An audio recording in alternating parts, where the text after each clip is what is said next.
The opposite of inhalation is exhalation or expiration. Exhalation is the process of breathing out.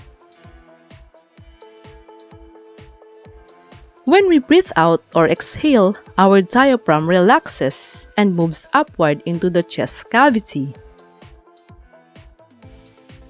The intercostal muscles also relax to decrease the area in the chest cavity. As the space in the chest cavity reduces, carbon dioxide is pushed out of our lungs and windpipe and then out of our nose or mouth.